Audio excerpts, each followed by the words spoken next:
Right now I'm in the studio with Sandra Nolan, or Sandy Nolan. Yes. Which would you prefer?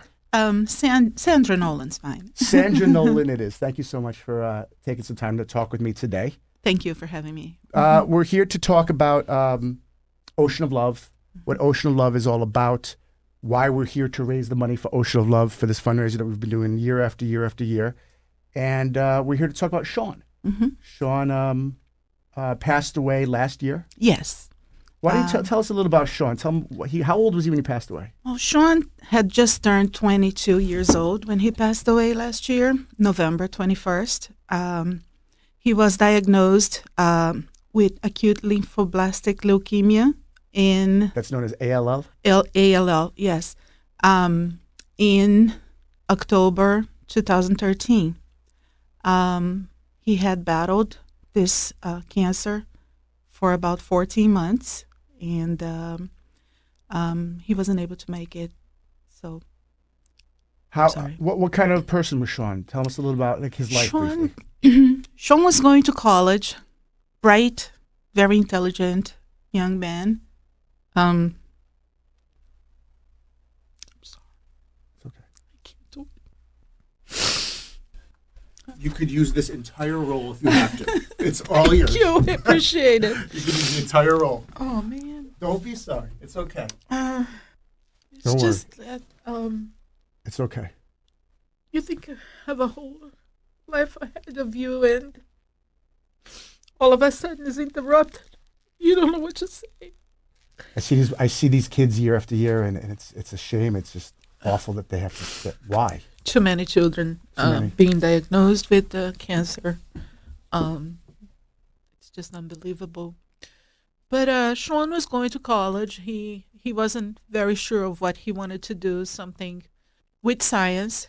His fourth grade teacher once had written on his report card that he would be a great scientist. And he did very well during high school. And he exceeded on this subject. We thought he was going to do something with science someday, and he just didn't have the opportunity to. Yeah. Sure. I'm talking with Sandra Nolan from Seaside. I love your accent, by the way. Brazilian. Thank you.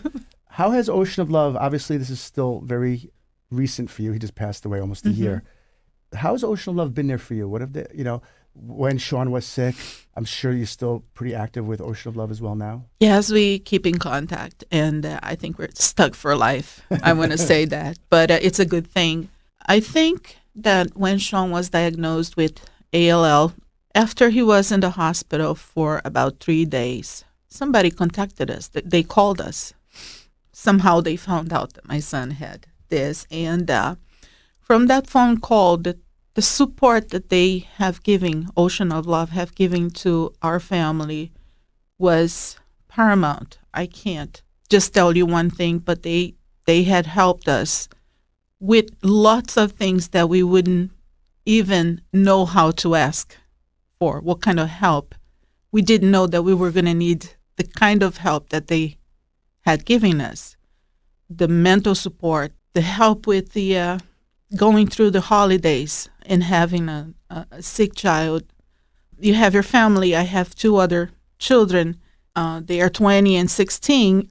You just don't have time to do the normal things because your life is just a turmoil after you have a child diagnosed with the cancer. You say that Ocean of Love tries to make things, just like you said, a little more normal. They sure do.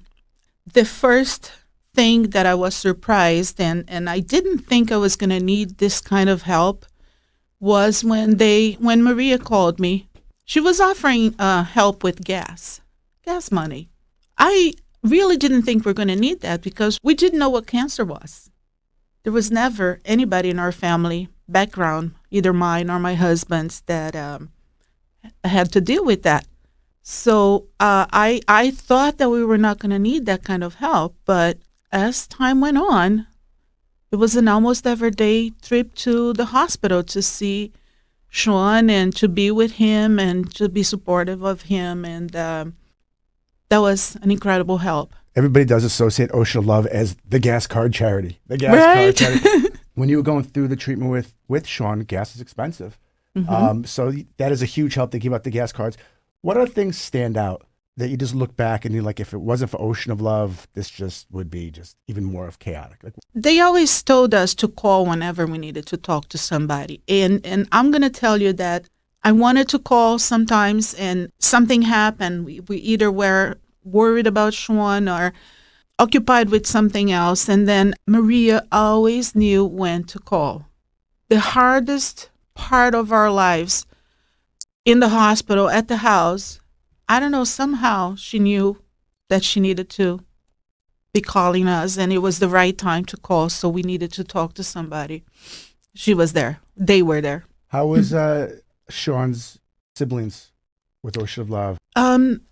They were very impressed of how some people that didn't even know us were helping us the way they were. They were there for holidays when I wasn't even thinking about buying groceries, and because you just can't think about those things when you have a child with a chronic illness.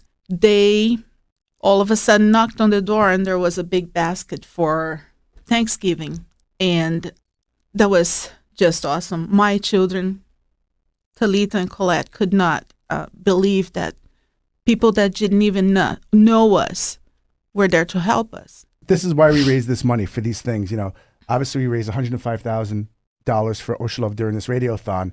And it is just really just a drop in the bucket of what it takes for them to continue their operation. But as we were saying before, there's just way too many sick kids in Ocean County. And we always say that there would be nothing better than for Ocean of Love to go away, to go out of business, because they're not needed anymore. Right. That would be fantastic. Right. That's not the case. And that's why we ask, you to come in and share your story. And I appreciate you kind of getting emotional and being vulnerable for this, because it's important that our listeners do know why we do this year after year after year, how important it is that we raise this money to help families like you and help all these, unfortunately, hundreds of other families. In your words, why is it so important, though, that we do raise this money for Ocean of Love? We never knew that we were going to need any kind of help like that. We didn't know that there was an Ocean of Love that would be there for you. I think it's really important for Ocean of Love to continue to do what they have to do. We need to raise money to help them to keep helping families that come across this kind of ordeal.